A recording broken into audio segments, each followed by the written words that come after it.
Hello and welcome to the first part of this bike hiring app, which is a full stack app that manages operations of a bike hiring operation. Essentially, you'll have a client come and borrow a bike for a period, say 1 hour, but you need to bill for that 1 hour. And the app takes a price setup that says for kids, for children, you hire at half the cost for an adult. So if an adult comes in and hires, it's 100 shillings. It's 100 shillings per hour, and if a child hires the bike is 50 shillings per hour. We want to develop a full stack application with vanilla versions of the technologies that are fueling most, if not all, frameworks, web frameworks as we speak. So without further ado, let us begin the front end bit. We will begin by scaffolding the HTML. It will be a three-part. It will have HTML page, then we will go and style and later add JavaScript so to handle our backend. So full stack is basically a combination of front end and backend, all those aspects. So we will begin with an index.html. That will be our HTML file. Then we will have styles.css. Then we'll have main.js. That's okay. So we begin by scaffolding the HTML. We will be using Emmet, a plugin to help us scaffold the HTML5, a valid HTML5 document. So from my desktop, it's usually Shift apostrophe to bring on board Emmet and click enter to scaffold the HTML. So the HTML document, we said we are using HTML5.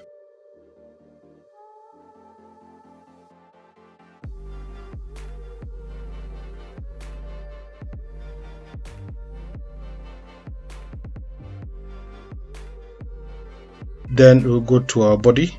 We'll have three sections. So we'll have section 1 will be the KYC form.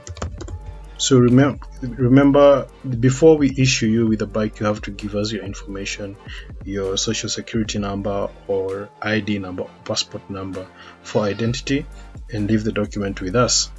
When you bring back the bike, we return to you the documents. So the first will be the form, and then we'll have an output section.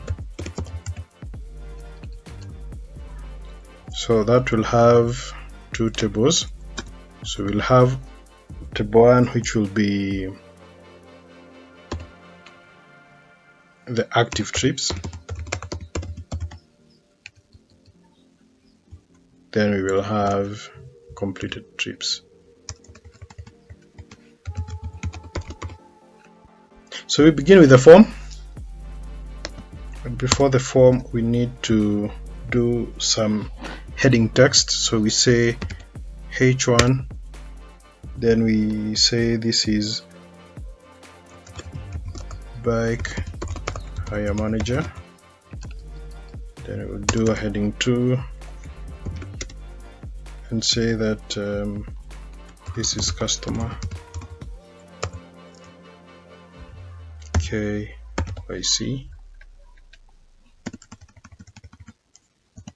So we just say KYC form.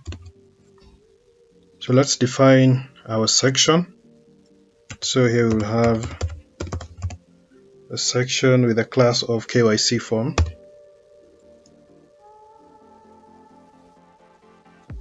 Then I'll define the first row of our form. So I want us to have two rows, 2 by 2 matrix of our fields.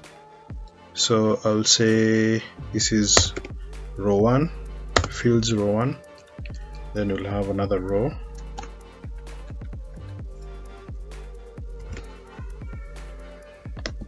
Fields. So let's define our form. So it will be form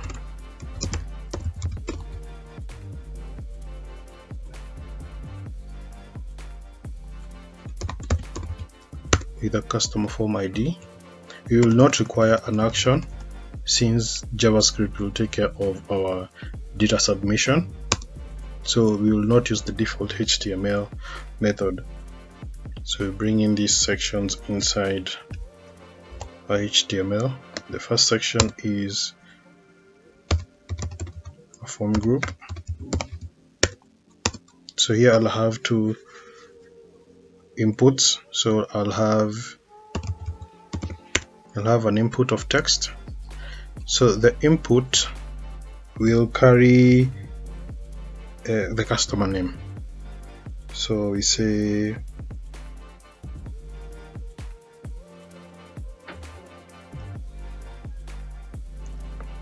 give it an ID of name.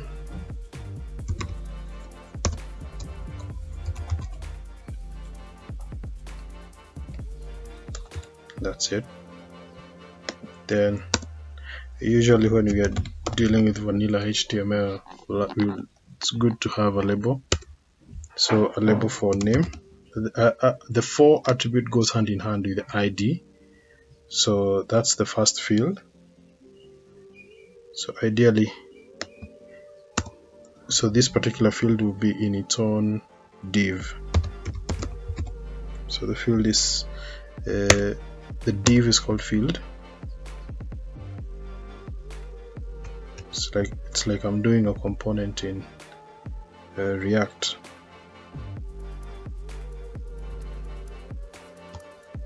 So that's how one field would look like. So that's my form group.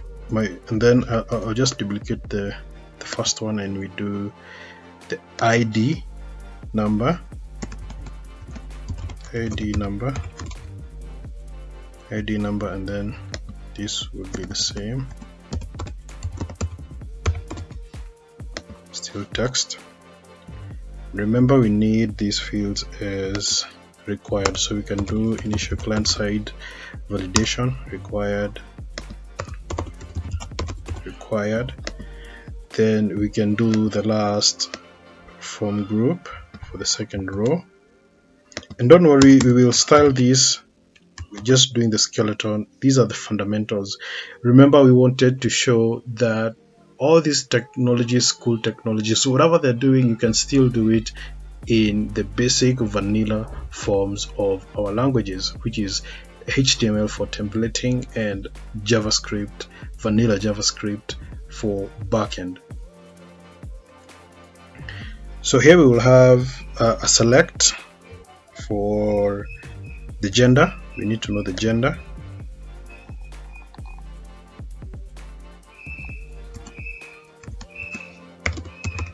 So say gender.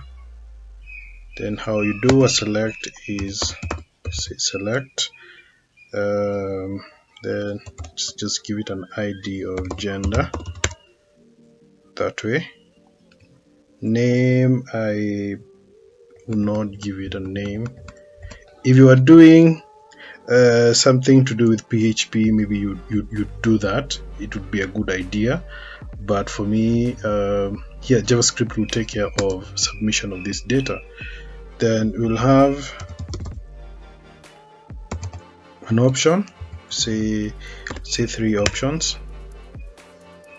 So the first one is just do it select, and then it's also select. That's the label. So the value here will be male, and also male for the label, the display text. Then we'll have female, no other gender. Then what we'll do, we will take the same structure of our field here, copy and paste it to create 2 fields. So the last one will be the customer type.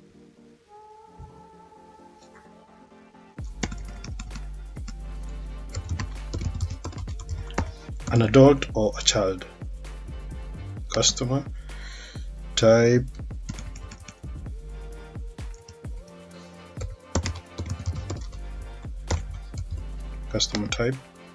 so select the first one is okay. The second one will be adult,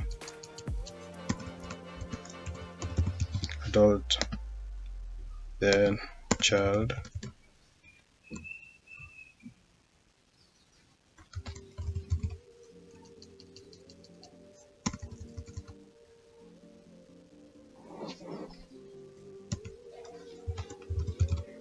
Just for the sake of extracting values, just do, these are variables, let me just do lowercase.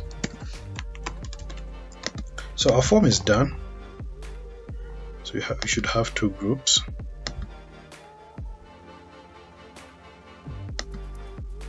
These are the closing div.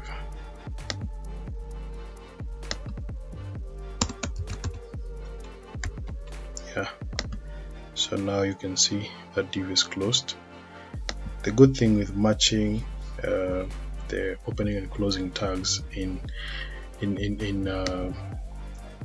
format in a coded, it shows you can forestall some errors. So for each block level DOM element, or even a custom element like a div, you need to close, you need to open and close it. So that's okay. So we can use our live server, a plugin that comes, you could install these in your VS Code. Just go to extensions and search live server. It will enable you to render HTML. You see live server, it will enable you to render HTML as you're coding from your IDE. So let's see what we have from the browser. So that's the form that we have, and I need us to go now to the table. We will style all these particular fields and one by one, and then we can proceed. So let's add the tables,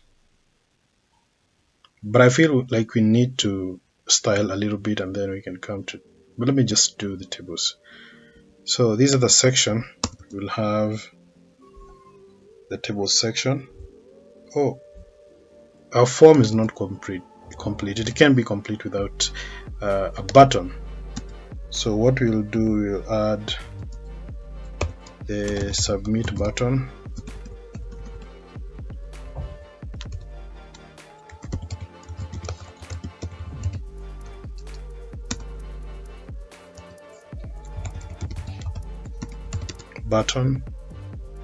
And we'll give it an ID. It's critical to have an ID. Then we'll call it start trip.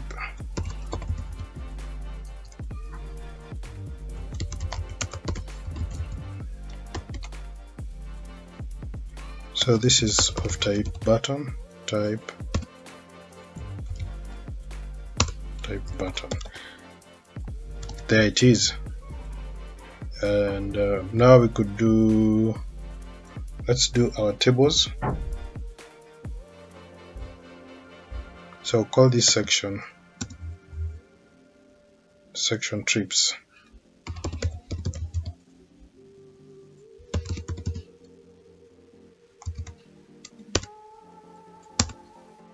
So we begin with the first section, the output. So we call it active trips. So we'll have a header and call it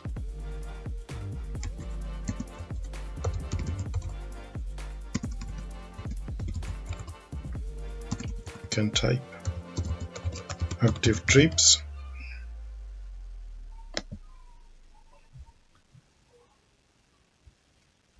We can give it a class of header for us to reuse it. Header, class of header, and also a class of active. So that's how we do it. Then we could do table here, table, and let me just duplicate these and paste down there, so where we should have the completed trips. Let me just bring these up here, there. So we'll have this as completed trips, completed trips.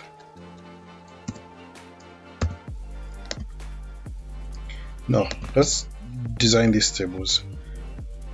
Let's just call this the first table. We'll call it active trips. Table ID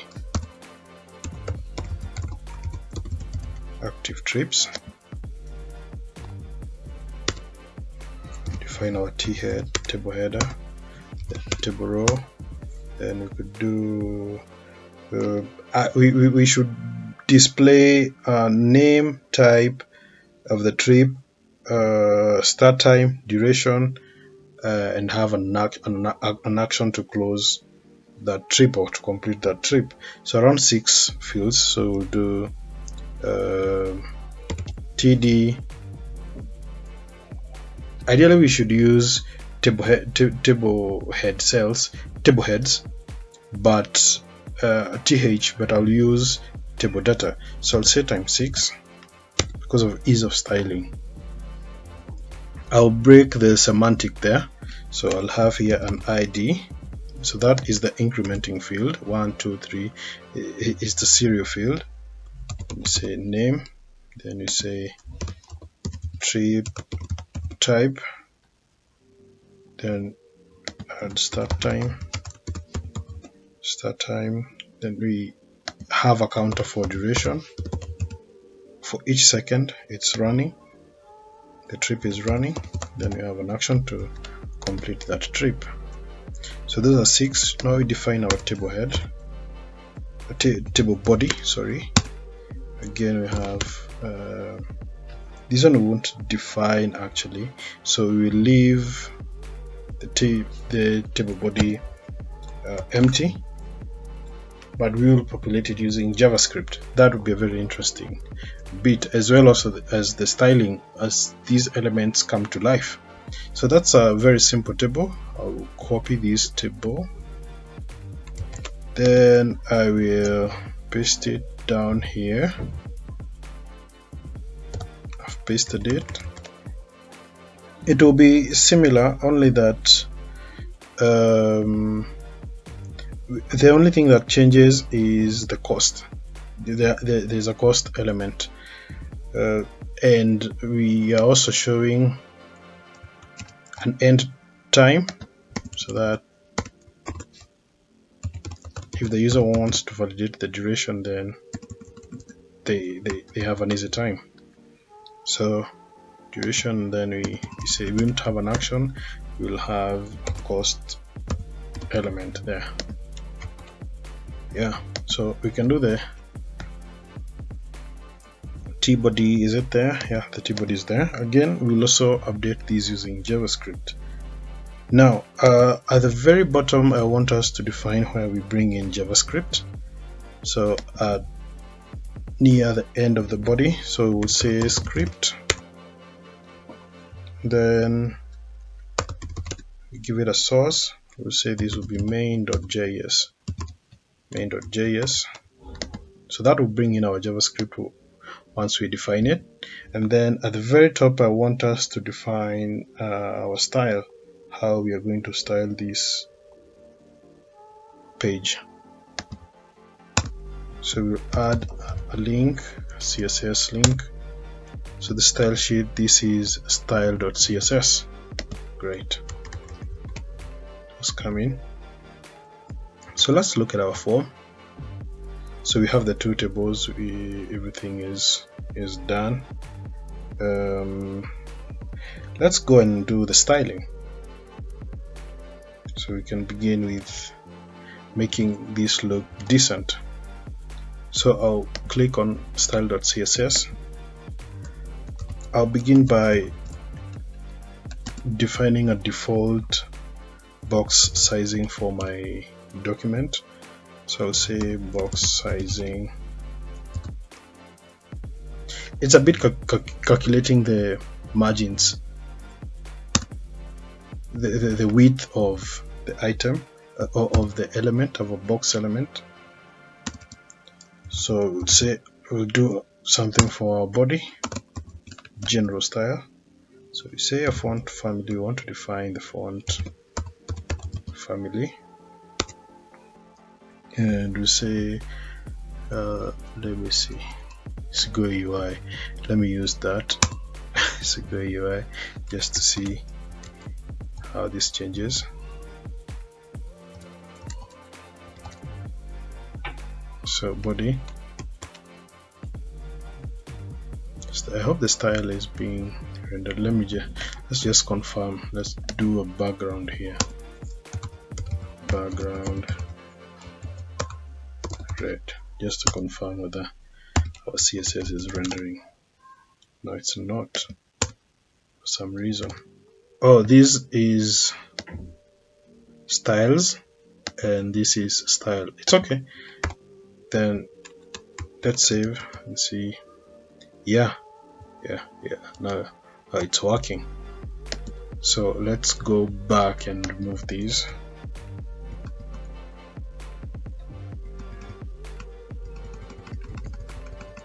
Say line height, we give it 1.6. then we could give it a padding of 1.8. I like using M because it's more responsive than, in my opinion, than height. I will take the entire height, 100 VH. So let's see what has happened. Yeah, so it's beginning to take shape. So let's style our H1s. Let's do some typography. So we'll say the color for these, we want it to be a grayish color. Then text, we align everything to the center. Yeah, we have achieved that. Then we have our form now. We come to our KYC form. Our form here. We need now to begin styling this section. Just fold it for now. So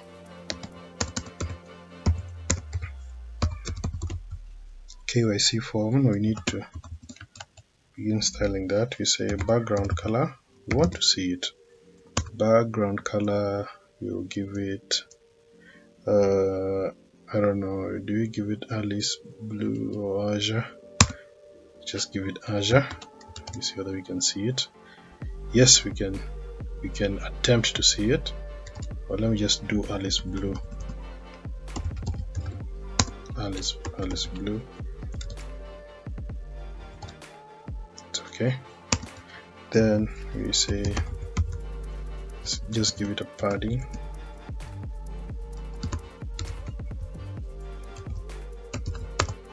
We say top and bottom 1.2 M, and right left we say 1 M. Let's see. So you can see we have some padding. Then we say display, we display flex. And then we say we want to justify everything. Let's just see the effect of display flex. So it seems everything is okay. So we are just styling the container and dictating how the children should behave in flex. So we'll justify everything to the center, justify contents center, and we will also align items at the center. So that's it. Everything is at the center for this, for our form. So let's go now to the actual form. So we say form. It's a selector, it's an element by itself, it has a selector. So we say we want to give it a margin button. So we want to increase the margin between the active trips on the form. So we say this is 1.2 m. Then display flex. Let's see what happens. So this is the display of flex. Now what you're seeing now, it's the display of flex. If I removed it, you see everything goes back the way it was. But remember, we want to have a 2x2 grid, right? That we have a row of 2 elements and a column of 2 elements. So I think I've seen an element that does not belong. Let me see, an empty element there, file, an empty input. So button, type button. So where is it? The ID number is repeated. So this is it. And in fact, let me just give these placeholders. The name,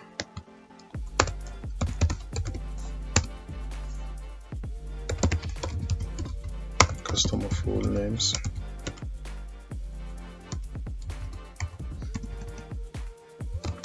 customer full names.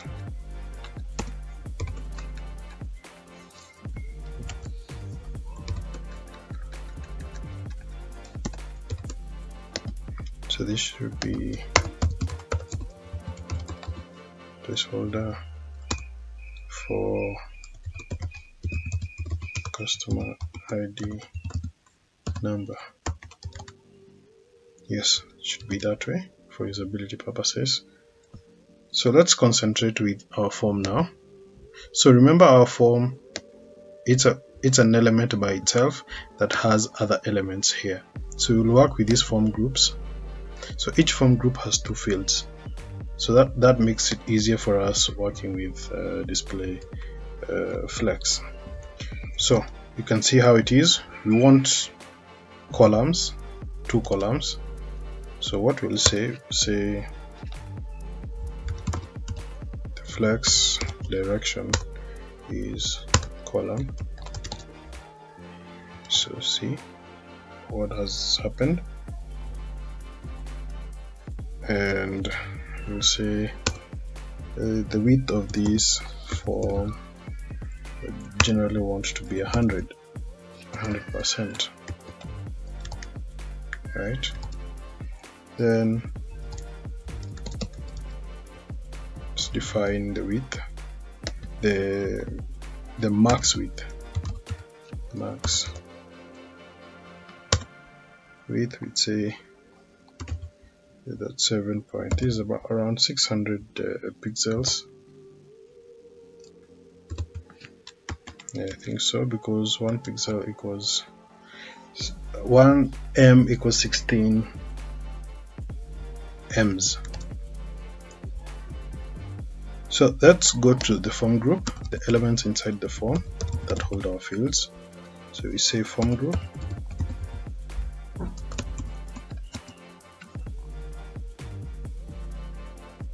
So this is display flex. So you can see now it has aligned them in a row direction. So by default, the direction of flex items is rows, but now there's sometimes you might want to do columns. So that's flex. Then we justify everything. Justify content. So we want the content to be separate. So we'll use the space between directive, space between attitude, attribute. So you can see now everything except the submit button is side by side. I think there's a div we haven't closed with the selects. Let's see what happened there. So we have a field here, so the field is not closed. Yeah, that was the issue. So you can see now even the select menus are on their own end. So let's style the fields now. Let's style the fields. So, but just before that, let me just give each here the font group a margin bottom. Margin bottom of say 1M. So you can see this, the margin from the bottom has increased. Then we can go now and decide how to do our fields. Style our fields and say flex 1 and margin from the right. You can type margin from the right, we'll give it 0.8 M. So let's see. Yes. So let's go to, just to ensure that we take care of our last element. So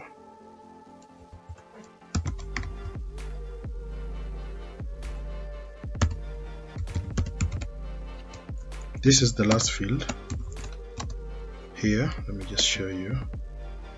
So this field now, the fields, the last one.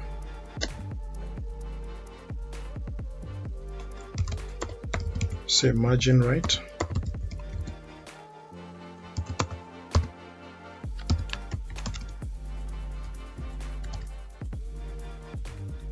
So that you can see this, let's say border, just for illustration purposes. So we say the border is solid 1 px, then the color is say grayish. Let me do black.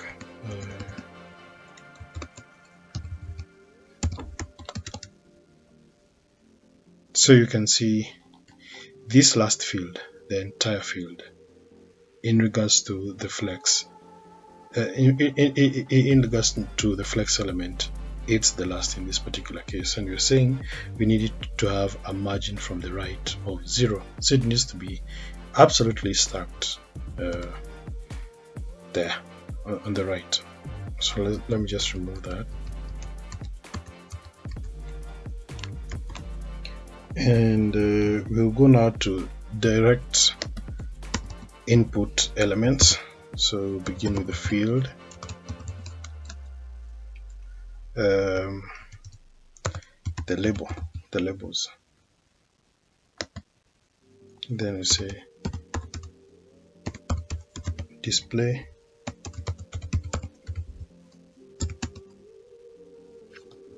why am I making typographical error? So we'll give this a margin bottom of, these are the fields, a margin of 0.4 M.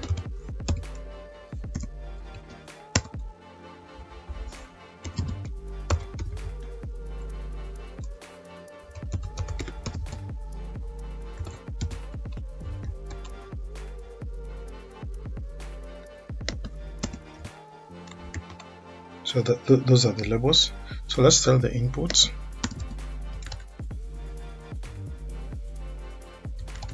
So where are the labels being displayed?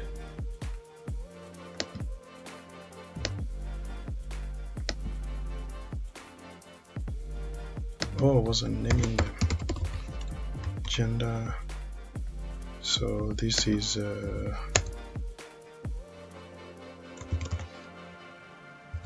type,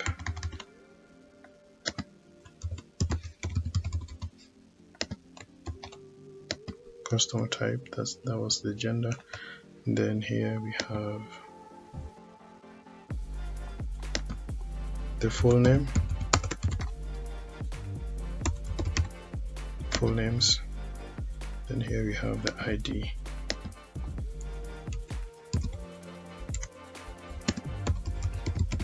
Identity. So there we have our labels. So let's style our inputs.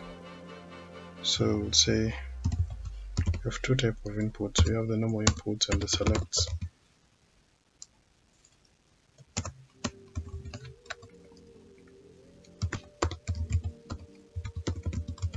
So you say margin, you just give it a margin.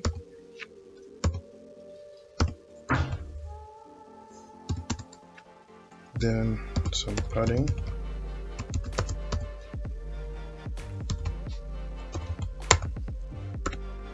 Top and bottom, right, left, and the width of, before I do the width, let me just show you something. So you realize now the form has taken shape, but the select on the right hand side, since it has a margin right of 0, is stacked to the right. But now I want the select boxes and the input elements to be well aligned. So it seems we have a mismatch problem between our select boxes below here and our text inputs. So what I'm going to do, we're going to look at the field element, the field div, and see how we have defined it. So this field, we need the alignment here. So we need this element to occupy as much space as it can within space, and also this to occupy. So we are looking at the field element, the field container. So apparently it's a typo. This needs to be field. So that should solve exactly. They have solved the issue. So that's how our HTML is shaping up. Now we need to style our tables and probably add color to this button. So what I'll do, let's begin with the start trip button.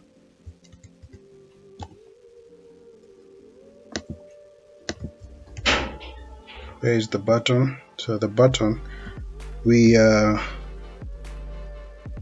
let's just style it and say produce start trip. Do we have any other button? If we don't have, we can just style the button itself. So in fact I'll just say the button. So button should be, let's give it a padding. Top and bottom, let's say 0.8 m. Right, left, we say 1.4 m. Then we give it a background color.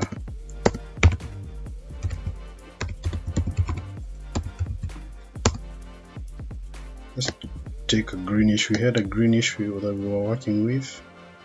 Do we have any green color? Okay, we just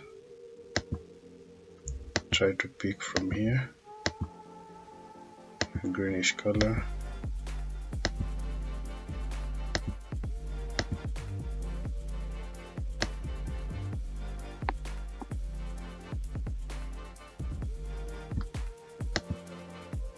Yeah, that will work for me.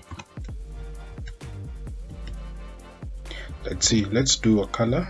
The text color needs to be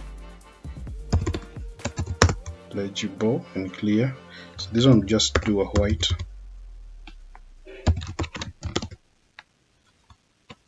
and then text, the font weight, bold. There was a border. Let's remove the border.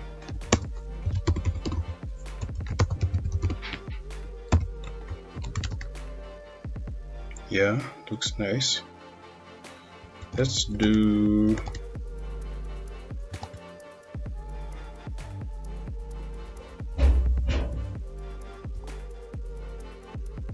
that's okay. Let's do a hover. So the button, if you hover, we need to change the pointer.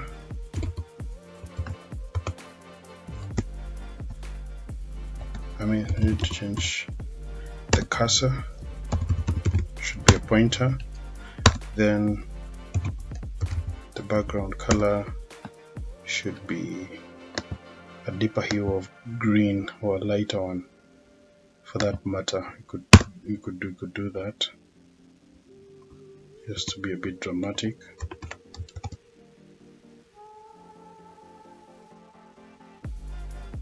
It's a bit subtle. Yeah, I like it.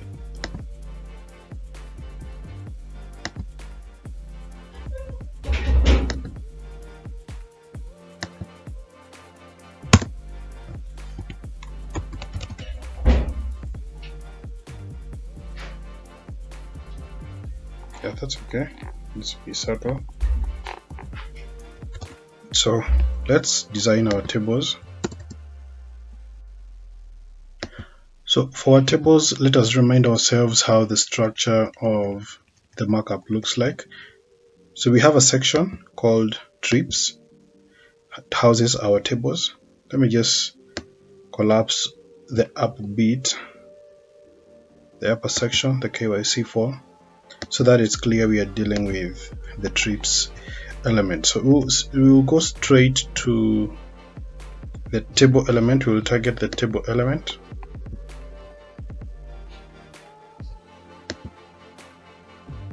So I'll say quickly.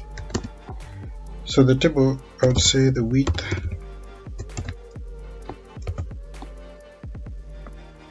and before that, remember we have a container.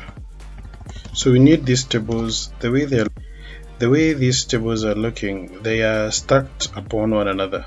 So what we want on these large form factor screens, we need them to be side by side. So that tells us to bring in flex. So I'll say the trips section should be a flex container.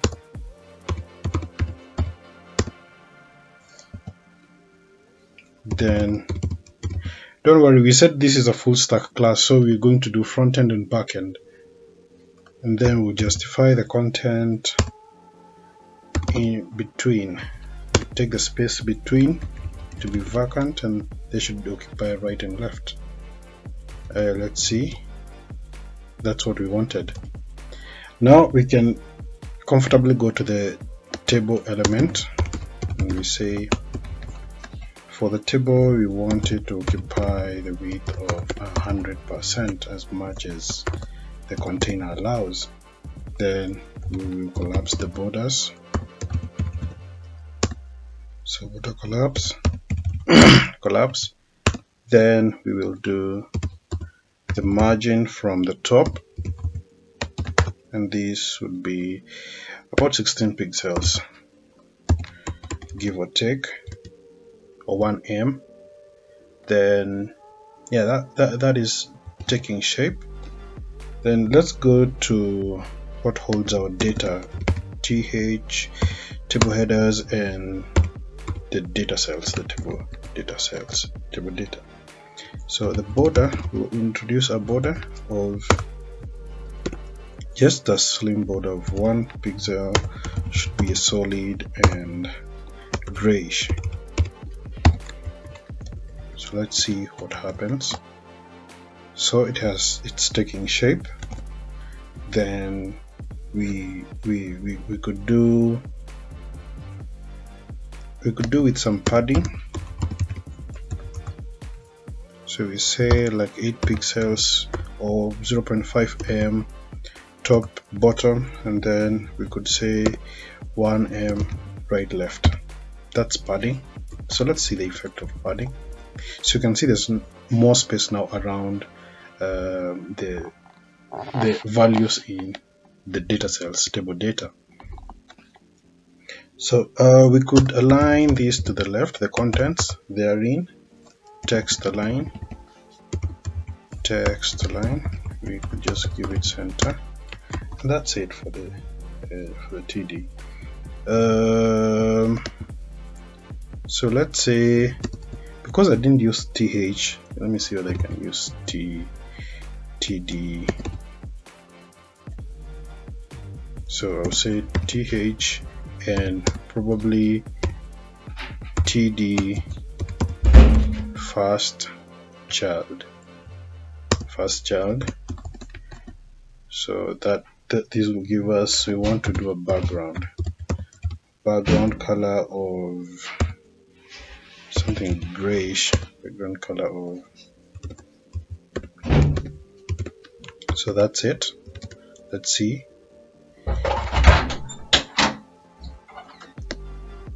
So we are styling the first row, all the TDs, all the table data data cells, the top data cells in the first row is what we are styling, but instead we have only styled the first table data in the first row. So we need to change the selector to table row, the first row.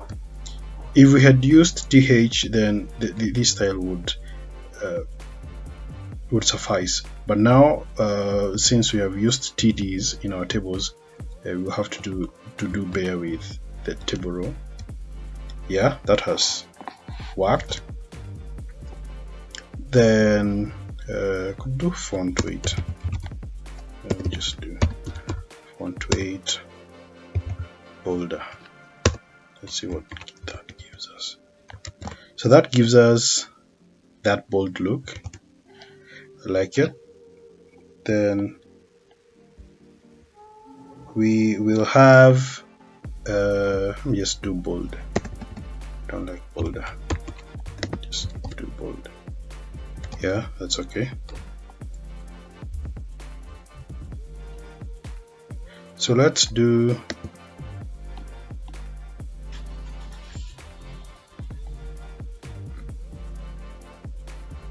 we will have a time counter.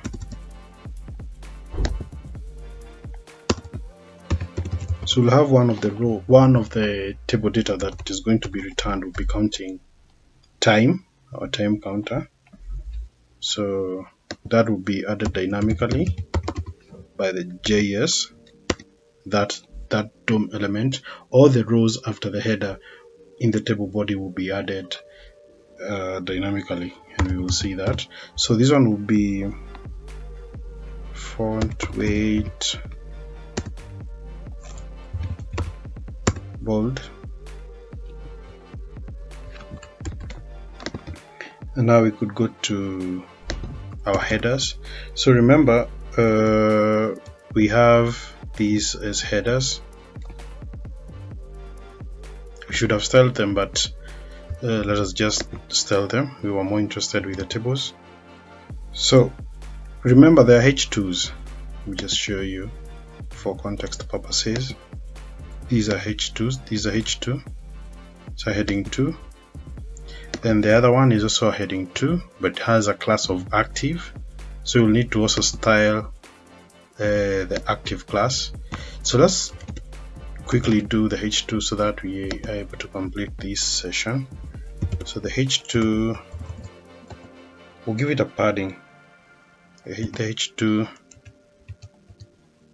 which has a header class. So padding is essential. We give it padding of 0.3 top, bottom, and 0.4 right, left. That should do it. And we give it a color of white, since we're going to give a background. So for that, let's do, we begin with active. The active, this should be green. So the background color for this will be a greenish one. Let's say, let me see, for that is, I need it more deeper. So yeah, that's okay. Let's see. Oh, the completed one also took that the same class, so we need to change it. So this one needs to be, we have active, this should be completed. I need it to be a shade of red, completed, so that now disappears, waiting for us to style. So let's say the completed class. We finish with completed, all pun intended. Background color, can a crimson do?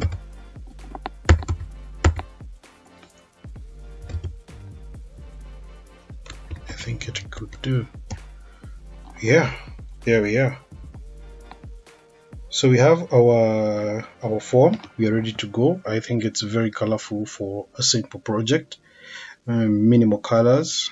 So we have the KYC form, we have our active trips, and we have our completed trips. So our full stack app is taking shape. So the next episode will be dealing with JavaScript. How do we submit data and get it appearing here immediately without any reload?